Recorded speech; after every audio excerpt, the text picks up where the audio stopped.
Hello, everyone. I am Lauren Wissot, and I am moderating this event for today.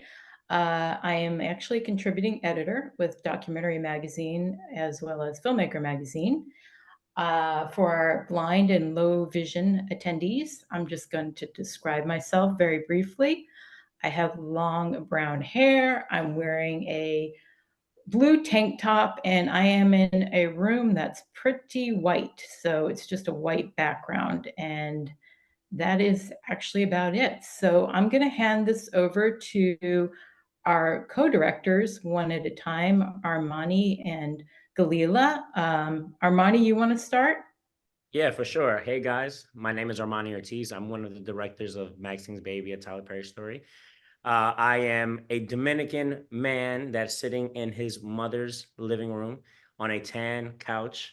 I have tan and café con leche type skin.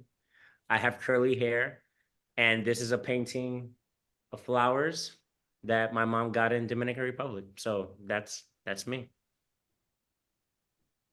Hello, Great. Yeah. hello everyone. My name is Gelila, and I am one of the directors, producers, and writer of Maxine's Baby, the Tyler Perry story. I am an Ethiopian American woman. I have very puffy, curly hair. I have, I would say, toasted almond skin tone. Behind me is just a whiteboard, and I'm wearing a black shirt. Perfect. So, shall we, if everybody's ready, we're going to start with some questions about the film. Now that everyone in audience land has seen it. I guess my first question really has to do with, on the one hand, it seems that everyone involved on this project knows Tyler Perry personally or professionally for quite some time. And on the other hand, Perry is very, very busy, and he's a bit emotionally guarded, and he seems, to me at least, to be very highly protective of his privacy.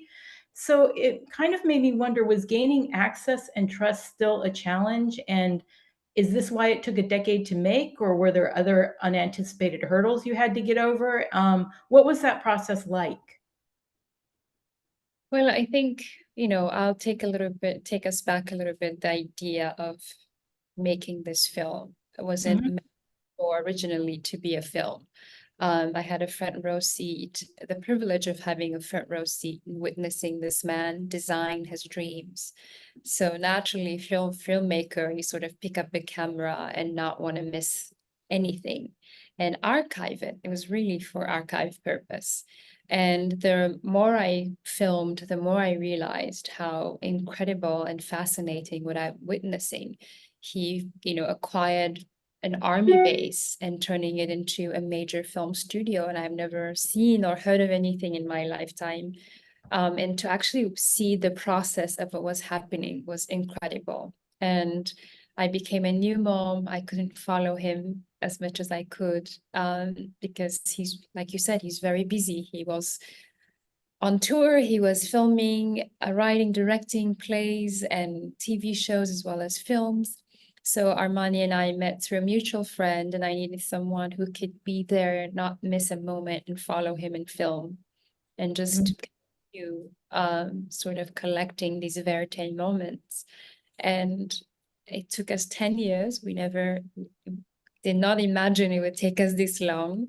Oh, But his story deserved the great time, I think, for anyone to feel comfortable, just even simple as being comfortable in front of a camera. Like anyone who sticks a camera and follows you, it's not natural.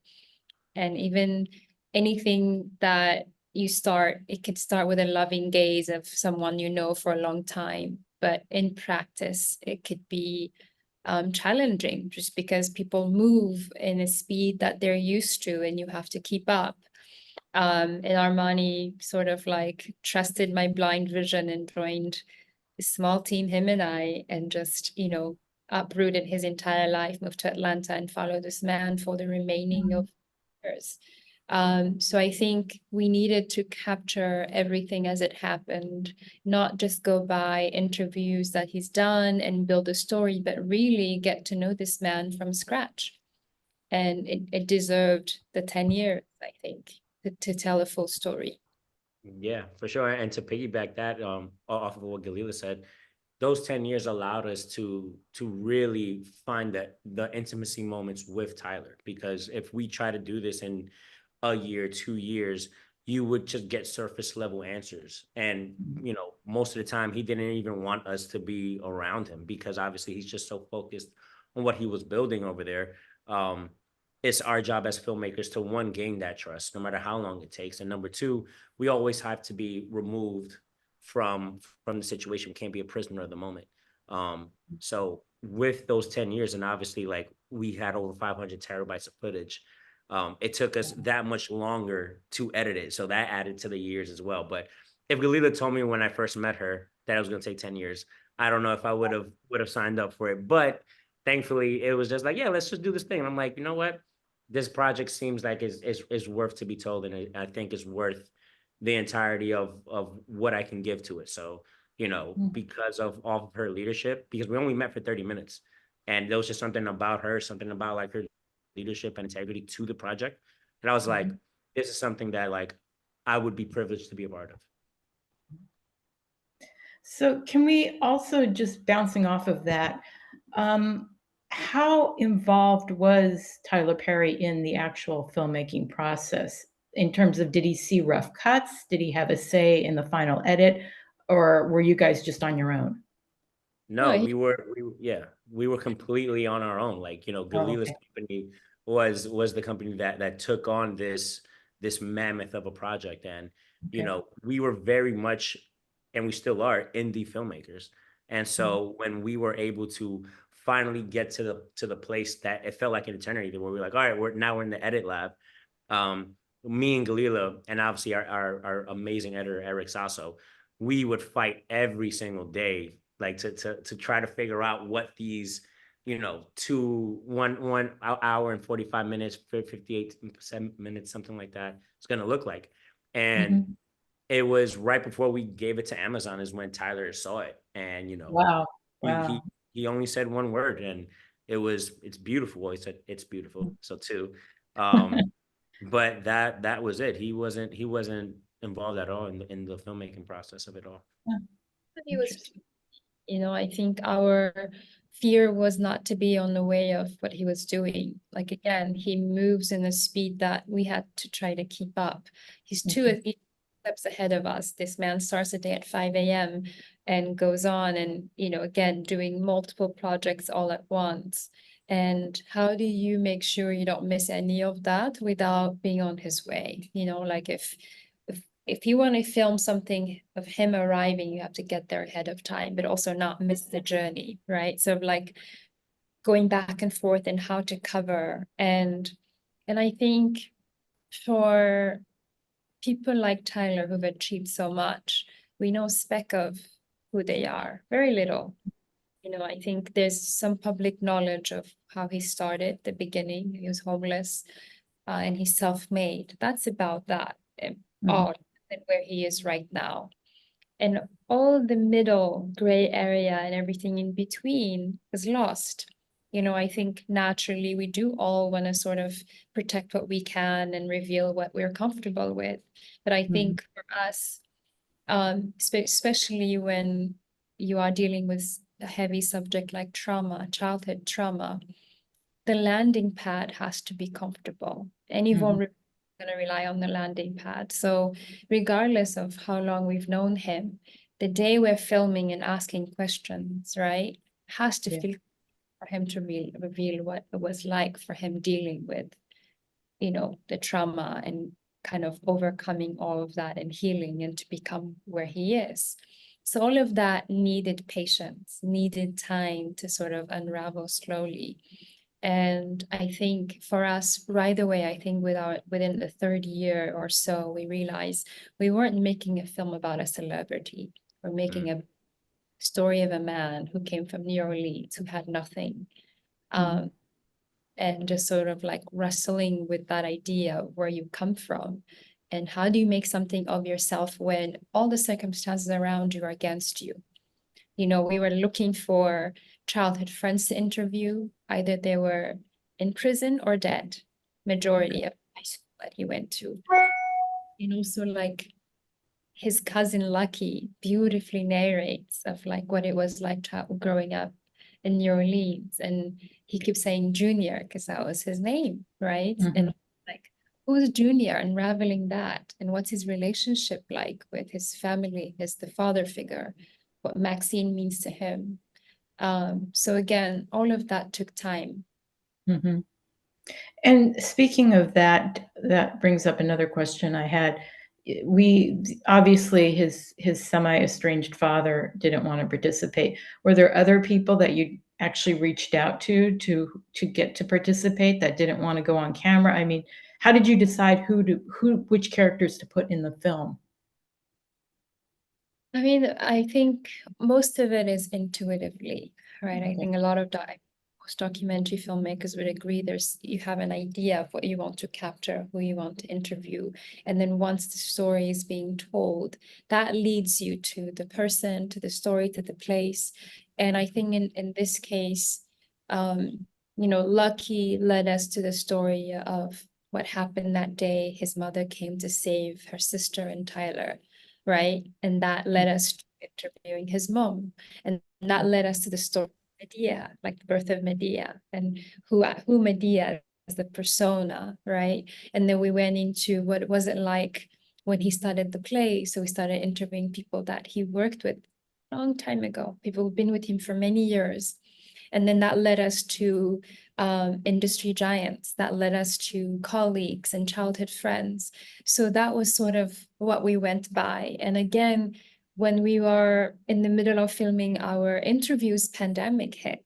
Yeah. So we had to also like figure out how to get in front of people and be safe and travel and interview all these people. So I think that was the biggest challenge, being in the same room in 2020 and like trying to follow protocol and be healthy and continue the story. But I would say like our wish list, 99%, 99.9 came true, which is very rare. Wow. Yeah, I would say the one person that we really wanted and, you know, unfortunately we weren't able to get was Cicely Tyson.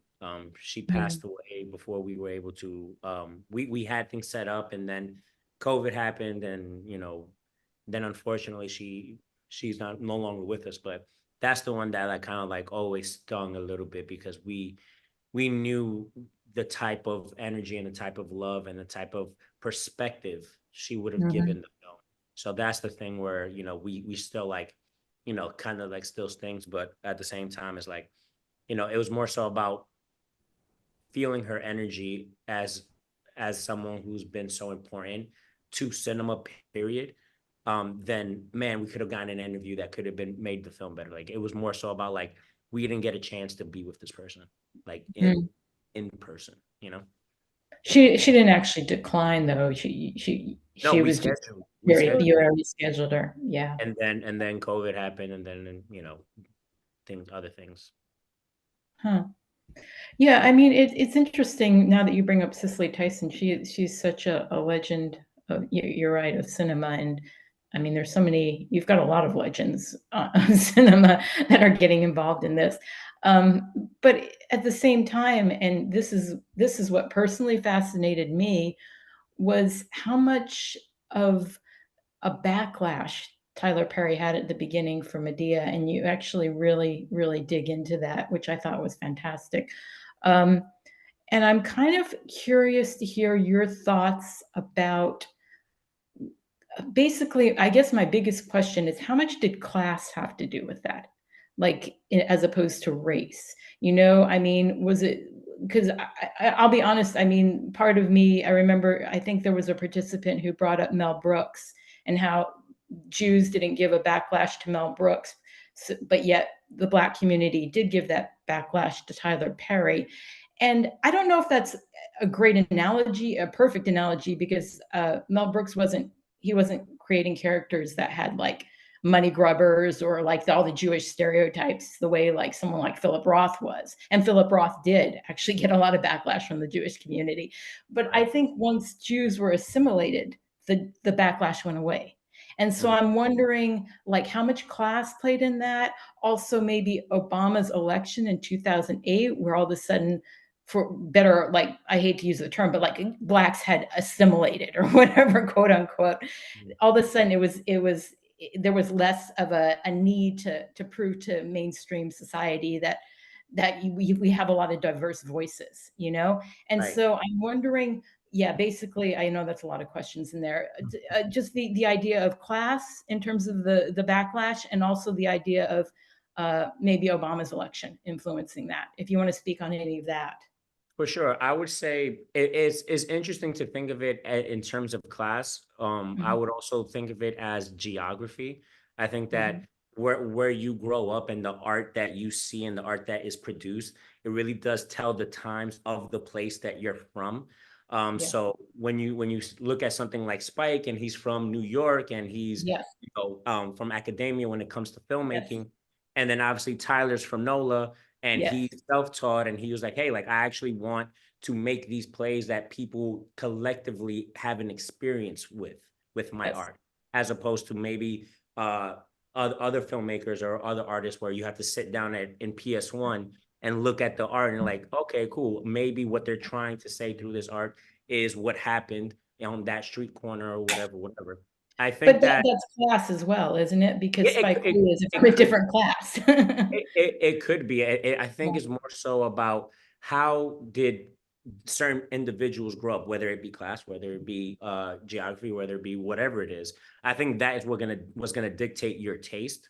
And I Mhm, think that with Tyler and him growing in success, he had a bigger light shining on his art when maybe the community was like, oh well, we don't know where all these other artists are. And so mhm, like he was, at times wrongfully was being criticized for the art that he was putting into this world. He's like, hey, this is where I'm from. This is the things that my community likes, where like I grew up in these streets of New Orleans. And same thing where maybe he wouldn't get what I would do in the Bronx or Dominican Republic. That mhm, doesn't deem what he makes not art. What it doesn't mhm, deem what he makes less than. And I hope that, and I think that we have opened up that dialogue of conversation within the documentary. mhm, mhm. feel like Galila, yeah.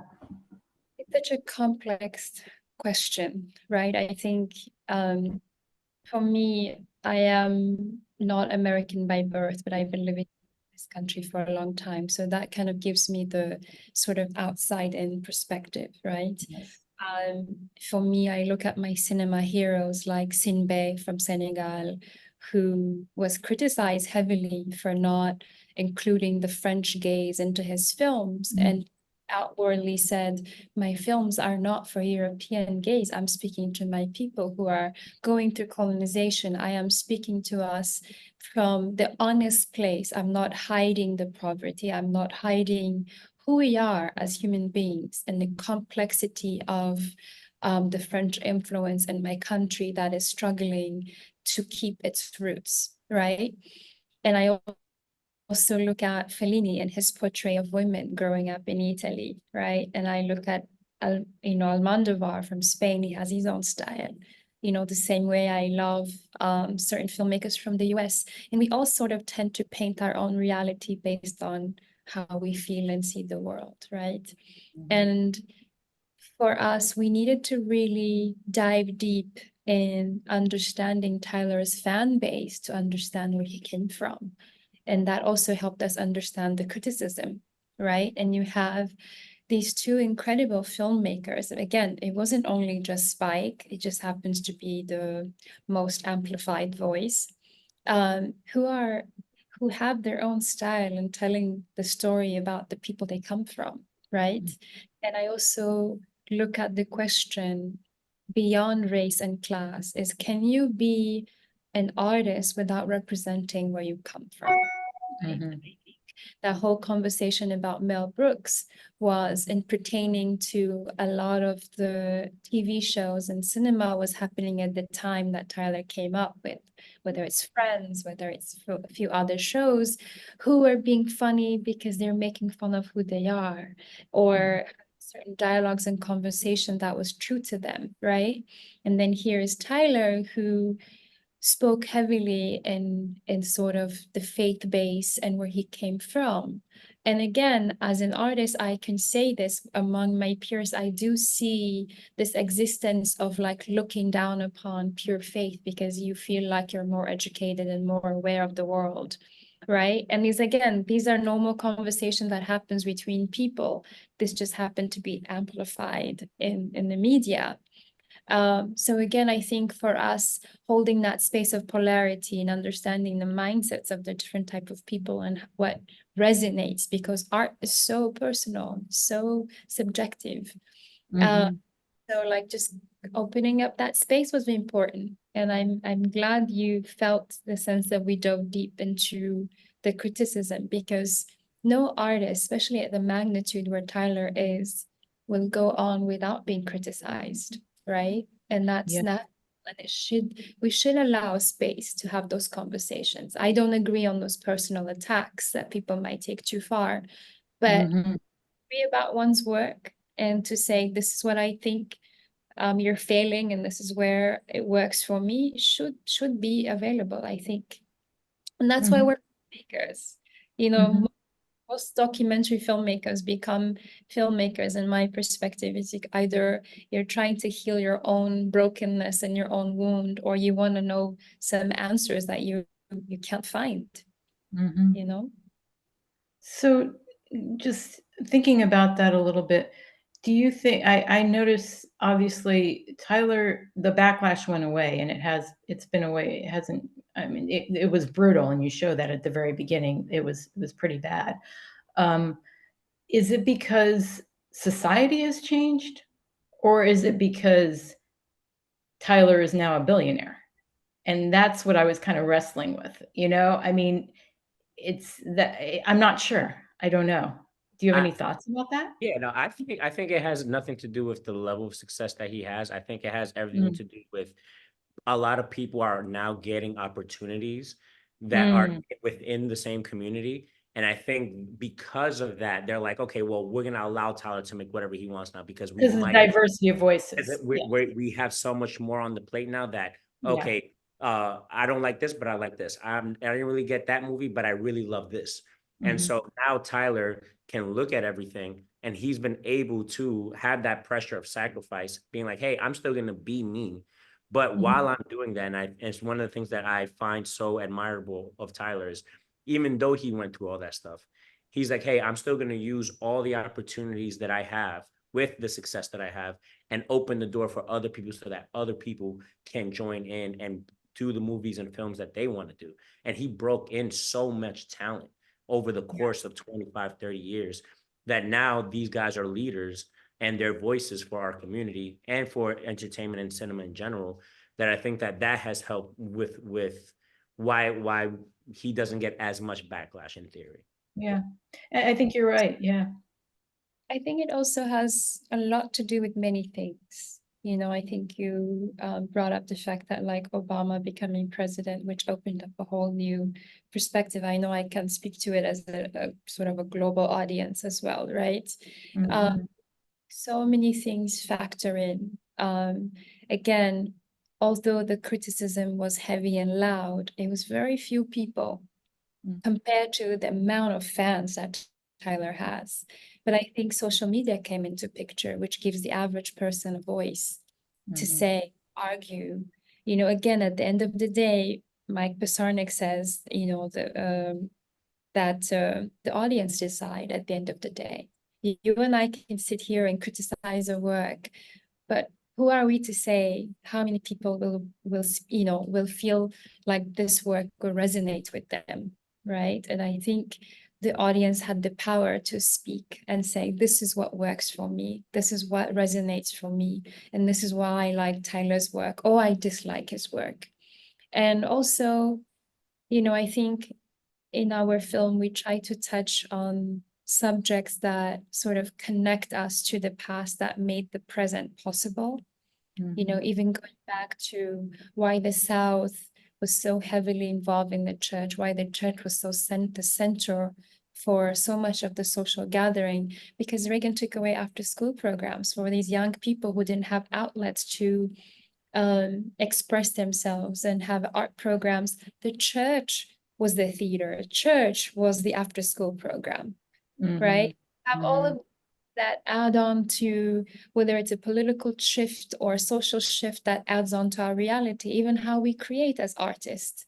So whether the shift in criticism is because Tyler is more successful, or there are other African-American artists who've occupied the space, not because they didn't exist before, but their work is being seen a lot more and more, that could have shifted the perspective.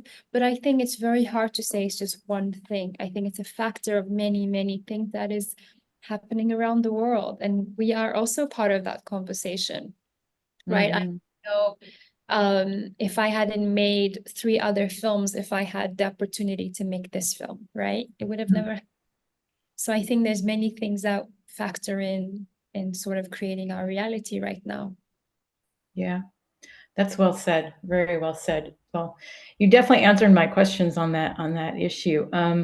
So we have only a few minutes left for, I want to give you both the opportunity to bring up anything that I haven't addressed. Is there something that you want to talk about that we haven't talked about in the last closing minutes? I don't know. I think that whatever I think we're good. I'm You're good on good. my side. Maybe the Do you want Verte. to add something? Maybe I Verite? want to acknowledge, like, Please, Armani go ahead. died a few times trying to get a few shots, and I think you talk about that. Yeah, You mean running around getting shots? I mean our whole style. The reason why me and G obviously like kind of like we're magnetized to each other is because like we're kind of like we love the same type of films and the same type of filmmaking, and we really want to be like Verte heavy, and we wanted to use the camera as a vehicle for the audience to be in the room with him, and not just like you see these talking heads and then that's it. You know, we wanted to have these moments in the film where you were able to see these, like even the most important ones were when he was still, when he was quiet, when he was thinking to himself. And I feel like that is when, you know, you start realizing who a person is, you know? So that was super, super important for us to showcase. Did you bond over certain filmmakers? Do you guys have certain filmmakers that you were thinking about when you were shooting together? Well, she always puts me on to the Italian filmmakers. I put her on to more of the Scorsese's, and but even though she knew all that before me also, but we always send each other stuff. Like I remember when she sent me Senna documentary. I was like, oh man, like I see exactly where you're at.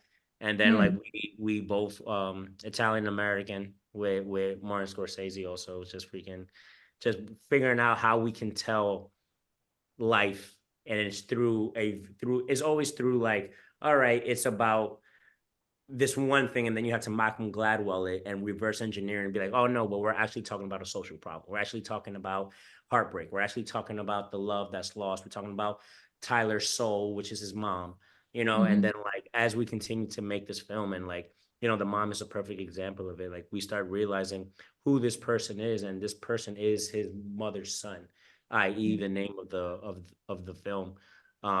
So little things like that, you know, Gelila has helped me to understand what it is like to be a filmmaker. Is kind of like to be a philosopher, and you have to understand the reasoning as to why people do things and why people are the way that they are.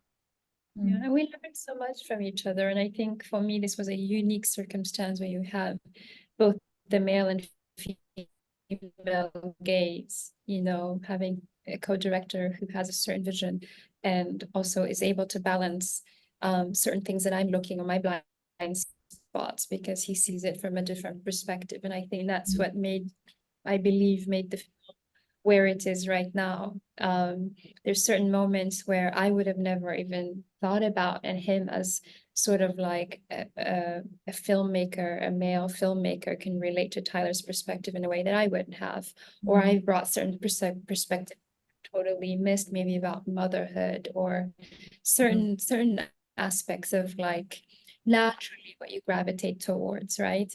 And also I think we both have patience for the art. You know, I think a lot of times right now, especially, we live in the moment, everything is 60-second and fast, and you lose people's attention. And to be able to have a partner who will sit and be patient and wait for that shot for 18 hours, like, how lucky am I? You know, often the battle is in the patience, the battle is in wanting to finish something fast or not see the full picture. So to be able to have that privilege has been really like a masterclass for me. Wow. Yeah, I agree. I think you put that very well as too, because you've got, like you said at the beginning, it's the outside inside perspective. You come from a much different background than Armani does, and the two of you together will come and work together, but see it from a completely different angles. The same story that's unfolding in front of you. So that was definitely, I saw that on screen as well. It definitely translated to the filmmaking itself. So, well, thank you both for participating, and we're excited to have you here. And I'm excited to have spoken with both of you. So I totally appreciate you taking the time to do this and sharing the film with audiences all over the world now. So it's wonderful. Thank you so much. Thank you so much for your time. We appreciate it. A privilege. Thank you.